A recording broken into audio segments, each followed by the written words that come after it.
Bonsoir tout le monde, merci d'être là pour ce nouveau café littéraire de l'impondérable. Aujourd'hui, je suis content et ravi de recevoir une nouvelle fois mon ami Kassem Madani. C'est le nom d'auteur, hein, donc Qasim Ziel, pour le nom de la vie de chaque jour, qui nous revient avec deux histoires poignantes dans un même livre. Donc, c'est fratricide obsessionnel. Qasim, bienvenue.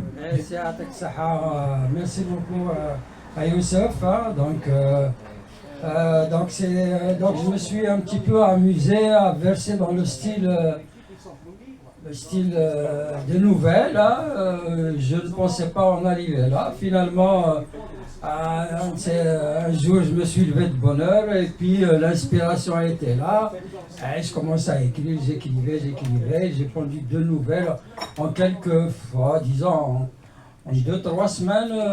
Eh bien, écoute, bravo. Merci. D'abord, c'est des nouvelles assez longues. Et puis, elles nous interpellent. Elles nous interpellent parce que je dirais que ce sont deux nouvelles qui sont engagées d'une façon ou d'une autre. Donc, il y a un peu de ton parcours dans ces nouvelles, on le sent, mais ce n'est pas des nouvelles autobiographiques, n'est-ce pas? Non, quand même pas. Mon frère n'a jamais voulu m'assassiner. Non, heureusement. non. Mais évidemment, dans notre entourage, pendant les années 90, on a beaucoup parlé de ce genre de situation où un frère voulait se débarrasser de son autre frère. Et puis, donc, par la grâce d'un message issu d'une hiérarchie un petit peu douteuse, hein, sur laquelle... Absolument. Voilà. C'est l'intégrisme, tout simplement, n'est-ce pas? C'est l'intégrisme religieux qui avait fait, bien sûr, durant des années, des ravages, bien sûr, n'est-ce pas? Absolument. Donc, je me suis passé un petit peu sur ce qui se disait à l'époque. Donc j'ai ficelé tout ça. Et comme tu dis, évidemment, on ne peut pas y introduire son petit parcours. Donc, au fur et à mesure, j'insère des choses. Je me suis mis dans la peau de celui dont on voulait avoir la peau. Celui-là qui est un scientifique, on va dire comme toi, n'est-ce pas? Ouais, voilà. Donc, non, pas Yidir, non? Non, Yidir, c'est l'autre. Ouais, donc, je crois que c'est là, je l'ai appelé. Je me perds dans mes personnages. Tu beaucoup, c'est pas grave, c'est bien. Et donc, voilà, je commence par... Donc, parler un petit peu de leur enfance. Donc, tous les deux étaient un petit peu turbulents. Mais bon, il y en a un qui était très bon à l'école et l'autre il était très bon à la mosquée. Donc voilà, chacun son parcours. Et donc, je parle un petit peu de l'adolescence. Il y en a un qui était attiré à chaque fois qu'il y avait une fête de l'Aïd, le sacrifice du mouton. Il était là au premier rang. Tandis que l'autre, le pauvre, la petite bête, lui faisait un peu de la peine.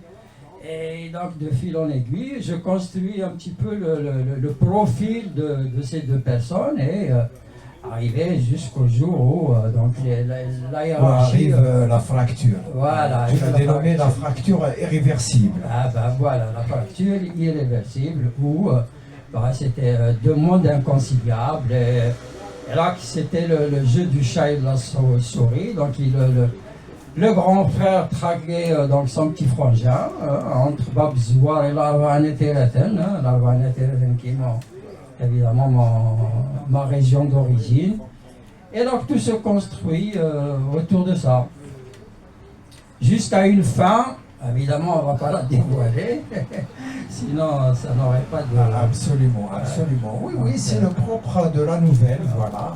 En tout cas, tu nous décris des parcours de vie assez proches de la réalité, ce qui n'est pas donné, hein. Donc, mais toi, tu arrives quand même à réaliser cette prouesse.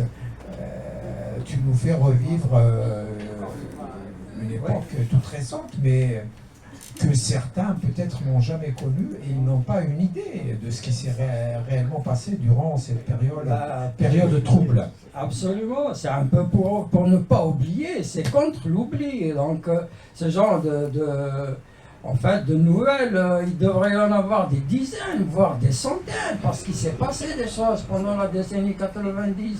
C'est innommable, il y a des choses qui... Ouais, je suis encore sur une idée qui se déroule, donc une autre nouvelle qui se déroule dans les années 90 toujours. Mais bon, tout seul, j'y arriverai pas, hein. Je ne peux pas abattre une montagne tout seul. Donc il y a des vérités qu'il fallait dire, bon, je l'ai dit, voilà. Mais tu le fais si bien, effectivement, les écrits restent, donc les gens liront soit aujourd'hui ou demain. D'accord. Et puis donc la deuxième nouvelle, elle est encore plus proche de la réalité, elle n'est pas joyeuse non plus, hein, n'est-ce pas? Alors, tu l'as intitulé ISTN, Rendez-vous avec la mort. Alors, de quoi parle-t-elle? Bah écoute, ce qui m'a inspiré cette nouvelle, c'est le cas de notre ami Mohamed Tefrika, qui est rentré donc en avril 2023, qui a été donc au moment de sortir d'Alger, il a été placé sous ISTN, interdiction de sortie du territoire national. Et après, quelques mois après, il passe en justice, il est condamné à 2 ans de prison. Donc en fait, c'est un petit peu, j'essaie de romancer un petit peu cette histoire-là. Et c'est vrai que je me suis placé un petit peu je me suis mis à sa place. Ça ne doit pas être facile de traverser des moments aussi dramatiques, quoi. Absolument, c'est même, je dirais, terrible, surtout pour les gens qui ne s'attendaient pas à un tel sort, hein, et qui savent qu'ils sont innocents. Mais bon, Alizé expliquer ça aux gens qui les prennent et qui les arrêtent. Voilà, donc je pense que cette nouvelle restera aussi comme un témoignage de la réalité. Donc évidemment, tu le disais, c'est beaucoup plus de la réalité, mais c'est quasiment la réalité. Hein. Donc aller se placer à la place de Mohamed Tefrika, tout ce qu'il a vécu, le pauvre, c'est pas marrant du tout. D'ailleurs, je t'assure que certains passages, je les écrivais, je larmoyais tellement il me faisait de la peine, quoi. Voilà. On le salue, on lui dit bon courage, mais effectivement, ce n'est pas facile à son âge. Il vient de quitter en prison, c'est 74 ans. Ouais, absolument. Il a aussi des maladies chroniques, c'est pas facile du tout. Ceci dit, cette affaire d'ISTN touche beaucoup de gens et certains n'ont même pas osé en parler. Ils ont voulu garder le secret. Ben oui, ils ont voulu garder le secret, mais bon, garder le secret jusqu'où? Donc ça arrive toujours à fuiter. Hein, donc il y a des comités qui suivent. C'est eux-mêmes qui ont décidé. Hein, croyons régler cette affaire par d'autres méthodes. Par d'autres méthodes, mais je ne vois pas quelle méthode on peut. Je vais te donner une anecdote. Hein, en fait, c'est quelqu'un qui me l'a rapporté. Donc c'est quelqu'un qui est rentré d'ici et il se croyait se tirer d'affaire parce que tout simplement il connaissait un général haut placé. Le général, donc il est allé le voir, il lui a dit voilà, je suis sous le coup d'une ISTN. Il lui a dit écoute, si tu m'avais dit que tu avais assassiné quelqu'un, je pourrais intervenir pour toi. Mais ISTN, je peux rien faire. C'est incroyable. Ah voilà, c'est une anecdote, est-ce la vérité ou est-ce moi on me l'a raconté, je la reprends telle quelle, quoi. Voilà. Et donc tu profites de ton écriture littéraire, de ces nouvelles, et tu places intelligemment des chroniques aussi. Ben, en fait, ces chroniques, tu sais, c'est mes coups de colère. Mes coups de colère, à chaque fois, elles sont basées sur l'actualité. Donc, à chaque fois, dans le texte, j'écris une phrase et puis il y a l'idée de la chronique qui vient et puis je vais la chercher sur le matin. Je n'ai plus qu'à faire du copier-coller et l'affaire est terminée. D'ailleurs, ce qui avait plu à l'éditeur, ce sont ces chroniques insérées en italique, la plupart. Et là, que ça leur a beaucoup plu, hein, cette façon de procéder. Ah, parce que des chroniques, j'en ai quand même, sur le matin, j'en ai des centaines et des centaines. Donc, il y a de quoi puiser, en fait. J'ai touché quasiment à tous les sujets. Bravo, ça fait combien d'années que tu écris? J'écris sur le matin depuis 2007. Ensuite, j'ai écrit donc un premier livre qui s'appelle Indignation chronique en 2017. Ensuite, bon, je continuais les chroniques, j'ai continué. Et puis bon, depuis 2022, donc depuis Aït Menguellet, chant d'honneur, là, c'est mon 5e et le 6e est en cours de route. Voilà. Écoute, bravo, et bravo aussi à notre ami Hamid Ara, Ah oui, qui dirige le site du matin, ah, oui, et qui semble-t-il t'a beaucoup encouragé aussi. Ah ben oui, Hamid m'a beaucoup encouragé. Avant lui, c'était Benchikou, évidemment. Et quand ces gens-là te soutiennent, tu es rassuré quelque part. Et donc, moi, j'ai jamais été censuré. Évidemment, de temps en temps, je tape un peu trop, j'utilise un vocabulaire assez acerbe. Bon, Hamid, il me dit, attends, c'est un peu trop, là, on va essayer d'arrondir les angles. Il arrondit les angles et il laisse passer. Donc, il n'y a aucun problème. Avec Hamid, ça se passe très très bien. Oui, Hamid, effectivement, est un gentleman, et puis il gère de très belle manière ce site le matin, qui demeure aujourd'hui pratiquement le seul qui a quand même des temps de liberté par rapport à ce qui se passe en Algérie, n'est-ce pas? Ah ben oui, c'est notre oxygène. Honnêtement, je me demande ce que je ferais en ce moment si le matin d'Algérie n'existait pas. Je t'assure que c'est ma bouffée d'oxygène. Chaque matin, je me réveille, je prends mon café, allez, qu'est-ce qui se passe? Ce qui se passe, il faut aller voir sur le matin. Et donc, je ne rate rien du tout. Et puis, bon, des fois, il y a un article qui m'accapare, et donc j'essaie de rebondir et d'y mettre un petit peu ma petite note, comme l'écrivain là qui est sur le coup d'une cabale en Algérie, là, je me suis mêlé un petit peu de l'affaire pour la défendre, comme tout le monde, quoi. Ce roman écrit en langue arabe, voilà, c'est ça. Oualia, exactement, c'est ça. Justement, c'est étonnant dans un pays où peu de gens lisent, mais où tout le monde a un avis sur un livre qu'il n'a pas lu. Oui, ils n'ont pas lu. En fait, il y a certainement une ou deux personnes qui ont lu et qui ont pris des passages qui ne leur plaisaient pas. Ils les faisaient circuler sur Internet. Et puis ça faisait effet boule de neige. Je suis certain que c'est ce qui s'est passé. Mais on remarque que tous ces gens-là, qui par ailleurs sont diplômés de l'université, ne savent même pas qu'est-ce que c'est qu'un roman, qu'est-ce que c'est que l'imagination. Absolument. C'est incroyable. Ils sont tous, comment dire, ils s'inventent tous gardiens du temple sacré, quoi. Donc, et l'imagination alors? Non, pas d'imagination. Non, pas d'imagination. L'imagination, il faut aller chercher dans le Bukhari, le Sahih al-Bukhari. Voilà. C'est tout. Ceci dit, même les gens qui ne se revendiquent pas du courant religieux apportent des critiques, mais alors là, qui sont à côté de la plaque. J'ai lu avant de venir une critique d'un écrivain arabophone. Il a dit qu'il y avait des erreurs d'orthographe. Et alors c'est son champion. Et il a signé écrivain. Je veux dire, il a dit, j'ai lu le livre, voilà ce qu'il y a. Il a dit 15% de ça, 50% de ça. Et comment il a quantifié, on ne sait pas. Et il a dit, pour apporter une critique, il a dit, il y a des erreurs d'orthographe. Alors là, s'il fallait se focaliser sur les erreurs d'orthographe, tous nos livres sont à mettre à la poubelle, alors. Des erreurs d'orthographe, on en fait tous. Même quand ça passe par le biais des correcteurs de l'éditeur, il y a des erreurs qui passent inaperçues. Il faut être honnête. On trouve des erreurs d'orthographe sur des journaux aussi réputés que Le Monde. Oui, il y a plusieurs correcteurs. Absolument, mais, absolument. Des fois, ça leur échappe. Oui, absolument. Oui. Et puis ne parlons pas des sites comme les Yahoo, etc.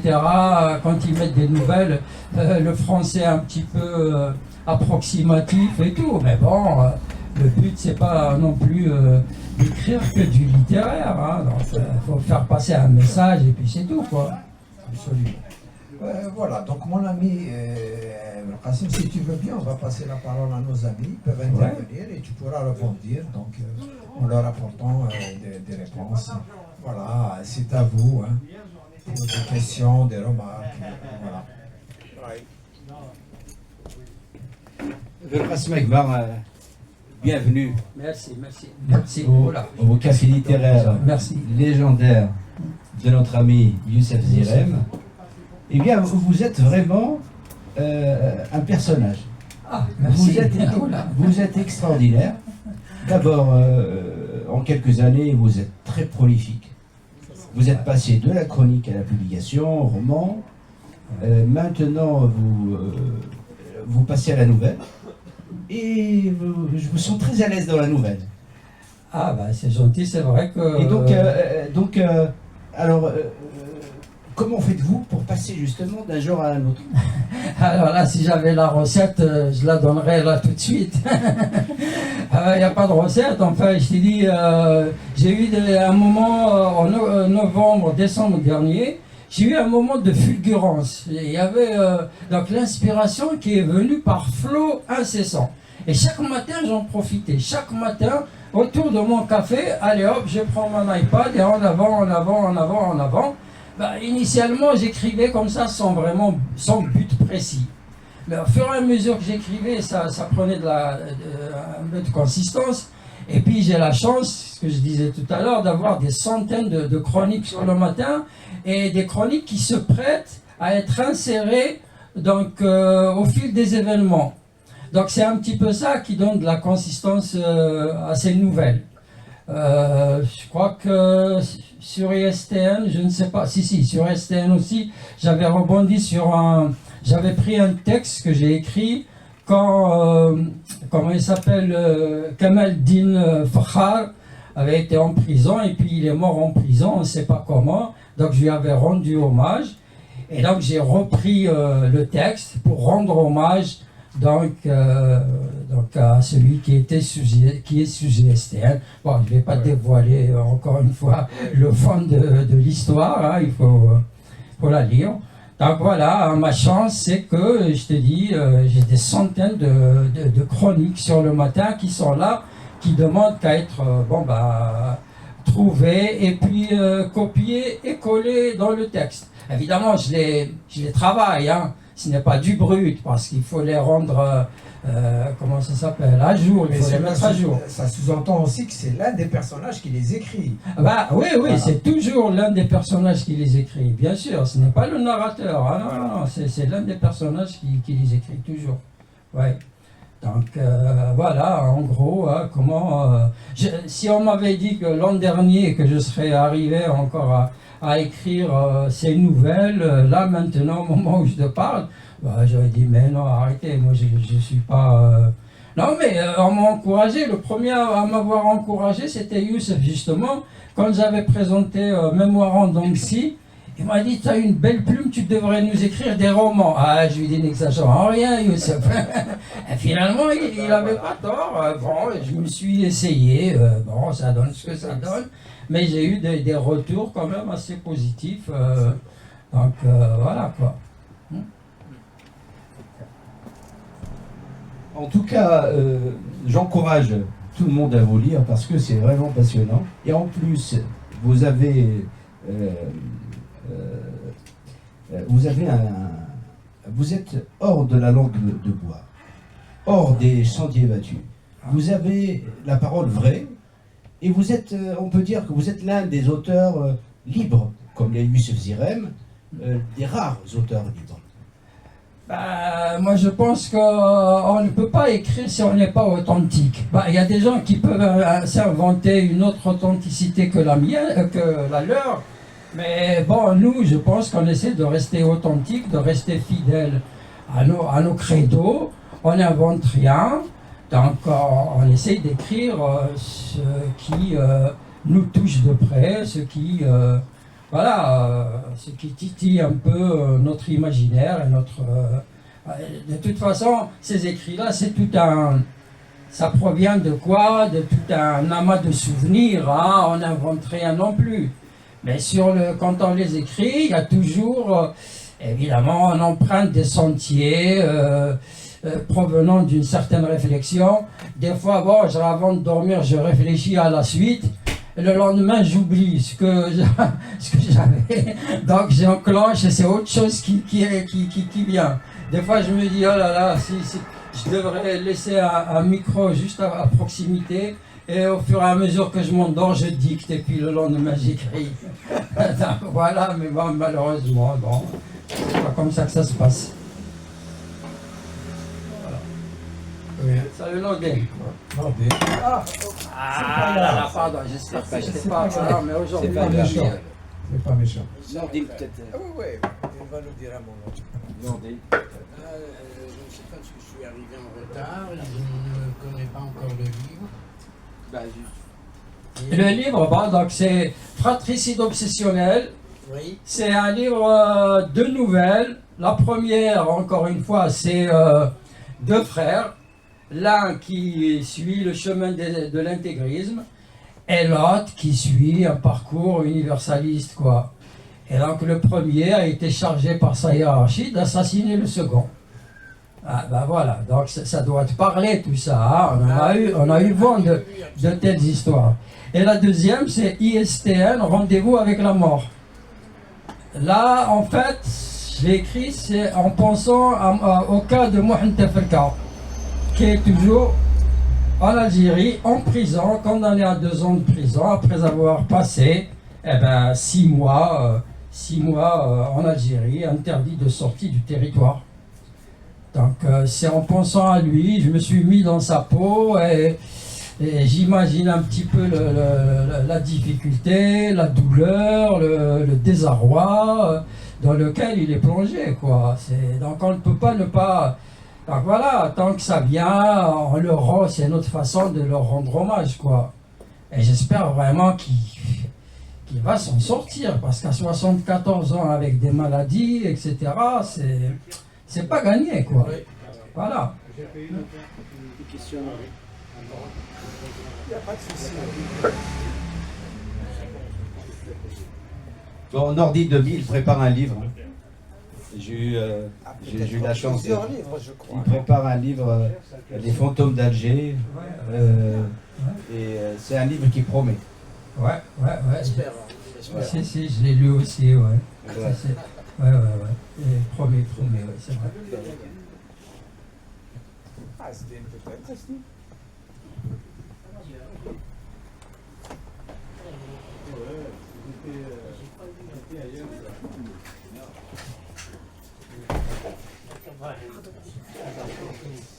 Bonjour, alors j'ai pas lu votre livre. Ouais. Par contre, je connais vos chroniques, quand je tombe dessus, je les lis souvent sur le matin. Juste une question, pour ne pas être... comme j'ai pas lu la première nouvelle, vous avez schématisé, vous avez dit que c'est l'histoire de 2 frères, quelqu'un qui est bon à l'école, etc., quelqu'un qui est bon à la mosquée. Comme j'ai pas lu, j'ai peur juste d'avoir un préjugé sur cette façon de voir. C'est-à-dire, j'ai pas envie d'avoir un préjugé comme j'ai pas lu. C'est juste pour dire que, même parmi les islamistes, comme nous appelons les islamistes, il y a des grands physiciens, il y a des gens. Donc c'est juste pour dire que peut-être c'est un peu réducteur, peut-être, hein. Désolé, hein, Ouais, non mais... cette façon de voir, parce que Oui. quand votre titre il est vraiment intéressant, fratricide, etc., c'est quelque chose qui a toujours existé dans notre culture et dans d'autres cultures. Donc peut-être cette façon de voir, elle est un peu... c'est-à-dire la mosquée, tout ça, pour moi c'est un peu... C'est un schéma brut, hein, en fait. Ouais, c'était juste par rapport à ça. Ouais, non mais tu as raison, hein, de le signaler. Donc quand on écrit, donc on laisse couler son inspiration, on la manipule pas comme on veut, hein, donc on écrit, et puis bon, de temps en temps on revient, on efface des choses, on remet d'autres choses, mais le gros comment dire, le gros de l'affaire, il il est déjà quelque part dans le subconscient. Donc cette histoire, donc c'est un petit peu des exemples, on en a entendu parler hein, dans les années 90 à Alger. On a entendu parler de ces choses-là. Donc des frères qui sont un petit peu en opposition de phase jusqu'à en arriver au meurtre. Hein. Il y en a eu hein, dans les années 90, on ne va pas se voiler la face. Hein. Donc ça peut, c'est une petite virgule disant, pour donner à réfléchir, c'est tout. Donc le but aussi c'est un petit peu ça. Hein. Il n'y a pas de vérité absolue dans un roman. Hein. Donc voilà. Bon, Asdin Lateb qui nous prépare aussi, Asdin Lateb qui nous prépare des publications.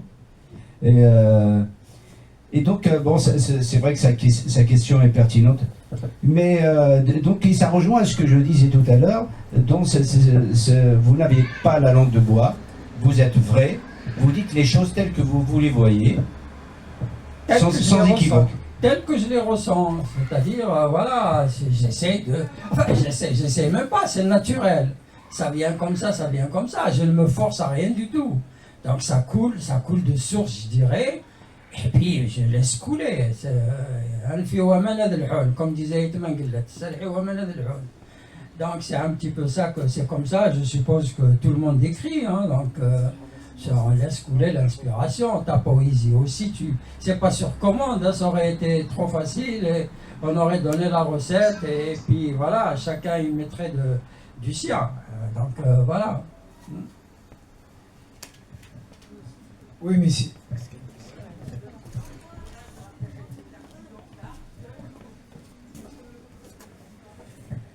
Bonsoir tout le monde.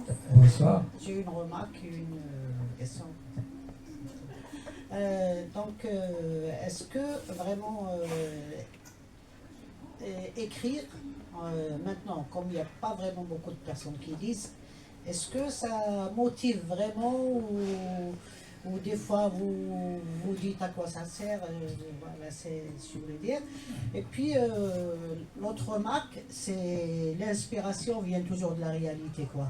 Absolument. Moi je confirme qu'il y a ça parce que dans les années 90, c'est notre voisin, c'était dans la région de Bouira. C'est la fille qui a ouvert la porte à son copain qui était et tout le monde peut être entendu parce que il était maire, son père. C'est le maire de la ville. Et son copain, il était au maquis. Ouais. Elle a ouvert à son copain pour tuer son père. Elle a ouvert la porte. Et il a, franchement, tout le monde connaît, c'est l'émir, c'était Jouahra, tout le monde connaît l'histoire. Et son frère, c'est Abdi, son père, c'est la famille Abdi. Et puis, comme il l'a raté, il ne l'a pas tué, elle est partie avec lui au maquis.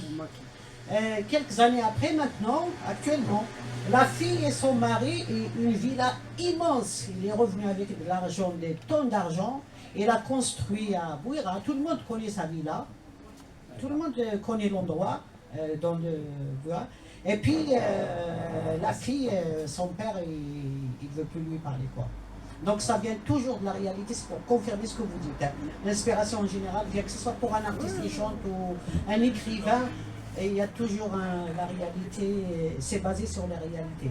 Et merci. Merci beaucoup. Bon, effectivement, pour revenir à votre question, là, des fois, c'est vrai qu'on se pose la question, à quoi ça sert, mais si on passait notre temps à ruminer cette question, à ce moment-là, on ne fait plus rien.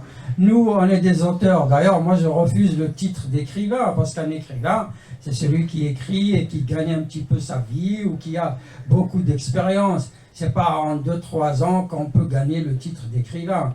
Donc, je suis auteur, donc j'écris pour mon plaisir essentiellement. Bon, ça arrive qu'il y ait des gens qui lisent, c'est tant mieux. Bah, s'il y en a qui lisent pas, c'est tant pis. C'est vrai que maintenant, les gens, ils lisent plutôt sur les réseaux sociaux. Je suis sûr que si je mettais les bonnes feuilles sur les réseaux sociaux, eh ben, ils seraient lus, bah, parce que c'est des petits morceaux, quoi. Mais bon, pour l'instant, je n'ai pas l'intention de mettre ça sur les réseaux sociaux. Je laisse un petit peu macérer la chose et puis je verrai, quoi. Voilà. C'est vrai, les lecteurs, ça diminue de façon exponentielle. Hein. On ne peut pas le nier. Hein. Alors, il y a des pays où il n'y avait pas déjà beaucoup de lecteurs, il ne faut pas se faire d'illusions. Hein. Effectivement, il nous semble que l'Internet fait diminuer le lectorat du livre comme la télévision en son temps l'avait fait, mais il reste quand même des gens qui lisent. Le souci avec nos sociétés, c'est que nous n'avons pas de sondage, de réponse effective. C'est pas seulement dans la lecture, dans tous les domaines, vous allez rencontrer des gens qui sont diplômés et qui vont vous faire tout un discours qui n'est basé sur aucun élément scientifique, je veux dire. Vous allez trouver un Algérien, il va vous dire les Algériens, ils sont comme ça, ils sont comme ça, ils sont comme ça. Mais d'où est-ce que tu sais cela? Est-ce que tu sais cela? C'est terrible, hein. Je parle de gens qui ont des diplômes, je ne parle même pas des discussions de café qui sont naturelles, qui existent dans tous les pays du monde. Mais il y a des gens qui sont docteurs d'État dans des spécialités et qui vont vous dire des choses incroyables. Et quand vous leur portez la contradiction, ils n'ont aucun élément à vous donner, au fait. Oui, bien sûr. Oui, bien sûr. Bien sûr, non. Bien sûr. Voilà, en tout cas, moi, en tant que lecteur de votre passion, je trouve que son écriture, elle est très, très, très simple. Pas péjoratif, hein. Non, j'aime la simplicité. Voilà, très fluide, et puis c'est agréable.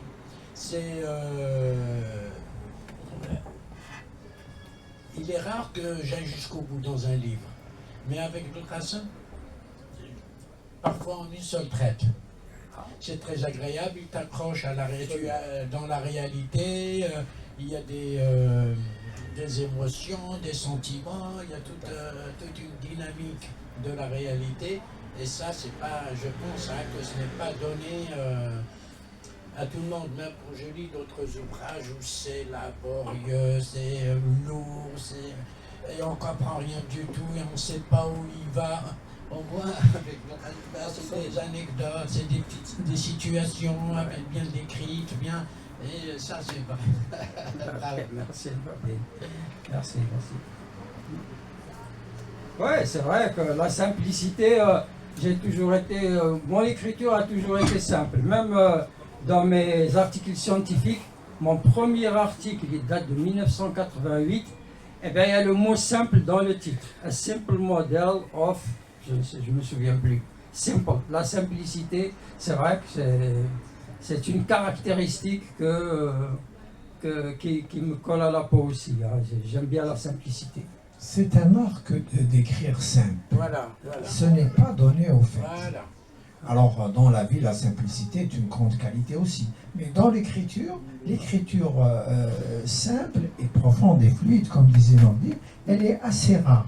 Vous avez des gens, par exemple, et c'est très typique aux auteurs qui viennent d'Afrique du Nord, qui utilisent le dictionnaire pour écrire des textes. Alors, ils vont aller chercher des mots que personne ne connaît, et ils les mettent, ils croient que c'est ça l'écriture. Voilà, mais au fait, quand vous lisez le texte, j'en connais quelques auteurs, et ils mettent d'abord les mots qu'ils cherchent et qu'ils mettent, ils les mettent mal, parce qu'ils ne s'y prêtent pas en réalité, mais eux, ils ne connaissent pas cela. Ils se limitent à la première définition du mot. Mais les mots ont en général plusieurs définitions. Alors, placés dans des phrases différentes, ils ont déjà un sens différent. Donc, écrire simple, c'est vraiment pas donné. Si vous lisez, par exemple, Jean-Marie Gustave Leclésio, qui est Nobel de littérature, eh bien, vous ne trouvez aucun mot que vous ne connaissez pas. Rarement vous trouvez un mot qui sort de l'ordinaire. Mais ça coule. Ça coule. C'est des phrases assez simples, mais au fond, il y a une musique dans cette écriture. Et elle vous prend et vous allez au bout du livre, effectivement, comme tu dis, Nordi. Ouais, je te dis encore une fois, moi j'aurais aimé que des témoignages, c'est pas un témoignage, mais bon, disons, c'est une situation qui peut, voilà, avec le témoignage de madame, c'est des textes qui ne s'éloignent pas trop de la réalité, quoi. Donc s'il y a eu, ben voilà, de quoi écrire un livre, hein, finalement aussi l'anecdote là. Il y a de quoi écrire, hein, évidemment, il faut situer la chose géographiquement. Là, moi je l'ai situé entre mon patelin d'origine et mon patelin à Alger, voilà quoi. Et le bus qui me ramenait de là où donc évidemment là c'est moi qui suis dans le... Enfin, c'est pas moi qui suis dans le bus, mais je suis l'un des personnages, quoi. Khalouf, on t'a pas entendu. Ah, tu as quelque chose à nous dire, non? J'ai pas vraiment de questions à dire, mais juste, c'est pas la peine. Je voulais savoir quand est-ce que vous allez nous faire une nouvelle sur la route 66 par exemple, pour nous faire voyager de l'autre côté. Ah bah oui, pourquoi pas, sur la route 66, oui, c'est... bah oui, il faudra que je l'emprunte, hein, je ne l'ai jamais emprunté, hein. Je suis allé de l'Est à l'Ouest, mais par Greyhound Bus, mais je ne me souviens pas si c'était la route 66 ou pas. Voilà, la prochaine. Pas 66 ou 79, mais ça fait une nouvelle, effectivement. C'est une très bonne suggestion, un Kabyle qui raconte l'Amérique. Oui, c'est pas très courant. Absolument. Ouais. Ah bah pourquoi pas. On verra si ça cogite, si ça sort. Bah oui, bien sûr, sans se forcer. Hein. Bon, l'Amérique, ça reste pour nous, hein, enfin pour moi, ça reste un continent étrange. Mais bon, ce n'est que mon avis. Lointain. Non, lointain et étrange. Étrange parce qu'il est pluriel, parce qu'ils ont le meilleur, ils ont le pire. Et oui, ils ont les plus grands scientifiques, mais ils ont les plus grands voyous, la plus grande mafia. Le système social, il est invivable, mais ça fonctionne.